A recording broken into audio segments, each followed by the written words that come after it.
Hi, I'm Deborah Dahab, your expat coach and intercultural psychologist. Today I'm going to talk about cultural shock and I'm going to give you three signs that if you're experiencing these three things, you're probably going through cultural shock. So if you like this video, please give a thumbs up and comment below and also subscribe to the channel if you enjoy it. So first of all, cultural shock, I will put a link somewhere here. I've talked about it before. It is a common process that many people go through when they are adjusting to a new country, to a new environment. And it relates to the awkwardness and the feeling of misplacement, of being in surroundings that are not familiar.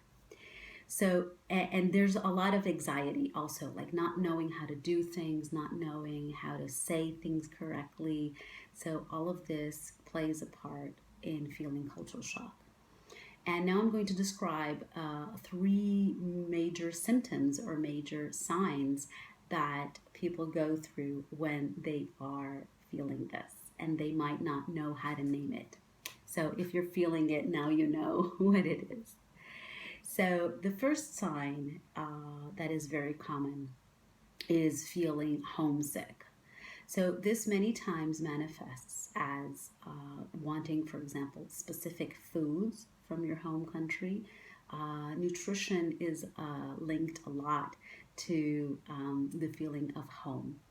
So, if you really want to eat something that is typical from your country and you really miss certain friends and the way things are done, and it can even manifest in simple things like a certain coffee shop or a certain restaurant or certain routines that you had in your previous country or in your home country.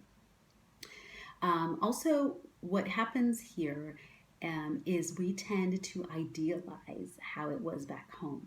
So we tend to think that it was terrific, it was great, and we forget about the problems and the challenges that we all have everywhere, right? So this idealization of how it was back home is also something very typical from this sign of cultural shock. So the second sign that is very common is the fear of being cheated or robbed. Now, if you're in a country where you can get mugged, that is pretty obvious, right? You don't know exactly where to walk, where's safe, so you can feel very insecure in that way. However, this can pan out in different ways. So I'm going to give you an example of a participant in a workshop of mine. And when I told her, or the participants, when I talked about this symptom, she gave an example that I thought was really on point of how this can manifest in different ways. So she said that she started going to a local bakery just down the street she lived. And she had this nagging feeling that the lady at the bakery was selling her stale croissants, stale bread. She couldn't pinpoint it, but it was a feeling that she had, that she was being taken advantage of because she couldn't communicate properly, and she didn't feel comfortable to say, no, this is not good. Could you please, change it, or, give me something else.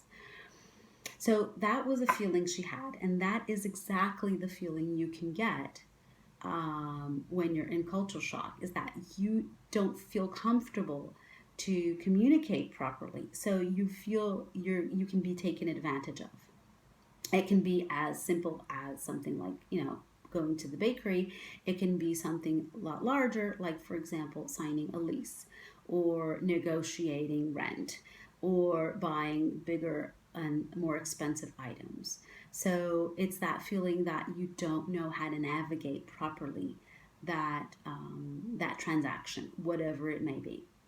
And it can build up. It can be a certain moment, like negotiating your rent, or it can be that nagging feeling like I'm not being treated properly, or And that feeling can build up and create something larger if you're not careful.